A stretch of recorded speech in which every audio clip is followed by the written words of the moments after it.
আসসালামু আলাইকুম। সবাইকে স্বাগতম ফাতেমাস কিচেনে। সবাই কেমন আছেন? আশা করি অনেক বেশি ভালো আছেন। আলহামদুলিল্লাহ আমিও ভালো আছি। আবারও চলে আসলাম নতুন আরও একটি রেসিপি নিয়ে। আর আজকে আমি ১ কাপ ময়দা দিয়ে খুবই মজার একটা পিঠা তৈরি করব। আর সেই রেসিপিটি আপনাদের সাথে শেয়ার করব। আশা করি আপনাদের ভালো লাগবে। চলেন তাহলে রেসিপিটি শুরু করি। এখানে আমি রেসিপিটি তৈরির জন্য একটা হাঁড়িতে ১ কাপ পানি দিয়ে দিলাম, আর সাথে সামান্য লবণ আর রান্নার সয়াবিন তেল দিয়ে দিলাম। আর পানিটা যখন ফুটে আসবে তখন এই ফুটন্ত পানির মধ্যে আমি দিয়ে দিচ্ছি ১ কাপ ময়দা। আর এই ময়দাটাকে এখন আমি নেড়ে চেড়ে ডো তৈরি করে নেব। যেভাবে আমরা রুটি তৈরি করতে ডো তৈরি করি সেমভাবেই আমি ডোটা তৈরি করে নেব। আর ডোটা কিন্তু রেডি হয়ে গেছে। এখন একটা বাটিতে নামিয়ে নিচ্ছি। আর এই ডোটা কিন্তু হালকা গরম অবস্থায় মেখে নিতে হয়, তাহলে ডোটা অনেক বেশি সুন্দর হয়। আর এখন এই ডোটার মধ্যে আমি দিয়ে দিলাম একটা ডিম। এই পিঠাটা তৈরি করতে গেলে অবশ্যই এই ডিমটা দিতে হবে, তাহলে পিঠাটা অনেক বেশি সুন্দর ফুলকো হবে। আর এখন ডিমটা দিয়ে মথে নিচ্ছি। আর যখন ডোটা একটু আঠালো হয়ে আসবে তখন এখানে দিয়ে দিচ্ছি সয়াবিন তেল। আপনারা চাইলে এখানে ঘিও ব্যবহার করতে পারেন। আমি তেলে দিয়ে ডোটা ভালোভাবে মথে নিচ্ছি। আর তেল দেওয়ার পর ডোটা কিন্তু অনেক বেশি সুন্দর স্মুথ হয়ে যায়। আর এখানে পিঠাটা তৈরির জন্য লাগবে চিরুনি। এখানে আমি চিরুনিতে একটু তেল লাগিয়ে নিয়েছি। আর এখন কিভাবে চিরুনিটা দিয়ে পিঠাটা তৈরি করব সেটাই আপনারা দেখেই বুঝে নেবেন। আমি কিন্তু বলে বোঝাতে পারবো না, এটা দেখে বুঝে নিতে হবে।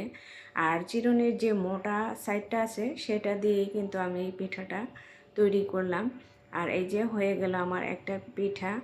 খুবই সিম্পল। আর পিঠাটা দেখতে পাচ্ছেন মাশাল্লাহ দেখতে কতটা সুন্দর হয়েছে। আমি সেমভাবে আরও একটা পিঠা করে দেখাচ্ছি। আপনারা একটু খেয়াল করলেই বুঝতে পারবেন খুবই সহজ একটা পিঠা আর খেতে খুবই মজার। আমি আরও একটা বানিয়ে নিলাম। দেখতে পাচ্ছেন কতটা সুন্দর হয়েছে। আমি সবগুলো পিঠা সেমভাবে বানিয়ে নিয়েছি। এখন চলে যাব ভাজতে। ভাজার জন্য এখানে আমি কড়াইতে তেল বসিয়ে রেখেছি। আর তেলটা কিন্তু গরম হয়ে এসেছে। তেলটা যখন গরম হয়ে আসবে তখন কিন্তু পিঠাগুলো দিয়ে দিতে হবে। আর একে একে আমি সবগুলো পিঠা দিয়ে দিলাম। আর কিছুক্ষণ পর দেখবেন পিঠাগুলো নিজে থেকেই ফুলে উঠছে। আর একটু সময় নিয়ে আস্তে ধীরে পিঠাগুলো ভেজে নিতে হবে, তাহলে খুব বেশি মচমচে হবে, তাহলে পিঠাগুলো খেতেও ভালো লাগবে। আর এই যে হালকা বাদামি কালার হয়ে আসলেই কিন্তু পিঠাগুলো নামিয়ে নিতে হবে। আমার পিঠাগুলো ভাজা হয়ে গেছে, আমি এখন নামিয়ে নিচ্ছি। আর এদিকে আমি আরও একটা প্যানের মধ্যে এখানে আমি দিয়ে দিলাম 3 কাপ দুধ। আর এদিকে আমি দুধের মধ্যে দিয়ে দিলাম 2 টুকরো দারুচিনি, 2টা এলাচ আর 2 টেবিল চামচ গুঁড়ো দুধ। আর এই গুঁড়ো দুধটা দিলে কিন্তু পিঠার টেস্টটা আরও অনেক বেশি ভালো আসে। আর চায়ের কাপে আমি 1 কাপ চিনি দিয়ে দিলাম। চিনিটা আপনাদের টেস্ট অনুযায়ী দিয়ে নেবেন। এখন দুধের সাথে নেড়ে চেড়ে মিশিয়ে নিলাম।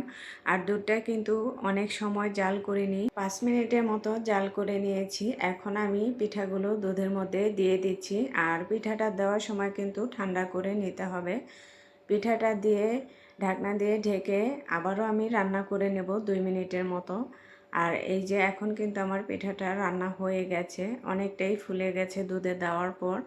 আর এখন ঢাকনা দিয়ে ঢেকে এটাকে আমি রেখে দেব 2 ঘন্টার জন্য। আবার ফিরে আসলাম 2 ঘন্টা পর আপনাদেরকে পরিবেশন করে দেখানোর জন্য। দেখতে পাচ্ছেন মাশাল্লাহ পিঠাগুলো কিন্তু ফুলে ডাবল হয়ে গেছে আর খেতেও ছিল অসাধারণ। আর আজকে আমার রেসিপিটি কেমন লেগেছে অবশ্যই কমেন্ট করে জানাবেন।